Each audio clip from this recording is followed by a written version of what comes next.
Certainly, the census would reveal that there are more what they call nones, N-O-N-E, not the other way around, but there are more people who do not in any way check a box. They're none of the above, they're not Christian, they're not Jewish, they're not Muslim. So there is a growth there. And I think that is a little bit of it's connected a little bit to our laziness I mentioned earlier. We don't like to think about the hard things. We don't like to feel the pain. We don't even want to think about our eternal destination. So if people aren't asking the right questions, they're none of the above. And they think that that's an okay way to exist.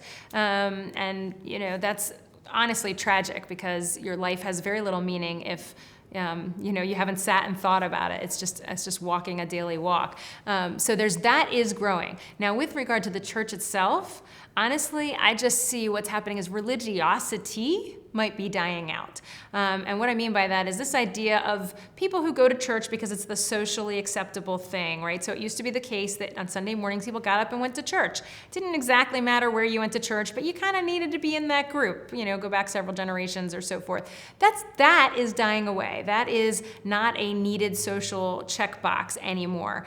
So people where it's not a passion point of theirs, has never been a serious belief. I mentioned, you can espouse a worldview, but whether it's important and whether you actually act it out, those people are probably not choosing to engage that anymore. And so likewise, churches who are not really there for the purpose of saying the hard things and going deep on theology, those are also not surviving very well because it's their kinds of folks that tend to be heading out the door. So there are some mainline churches that, and I don't make sweeping statements because I don't like to make sweeping statements because denominations, you can't even, a church name means nothing these days. It's very much about what's being taught, what the congregation actually believes. But you're finding people are walking away from churches that are not giving them any depth of theology. If they're not a person, if they don't need to be in church, they're not going to be there. But I don't find that where churches are filled with people who are intense on their faith, churches that are really explaining this is what we believe, this is our worldview, this is why it matters.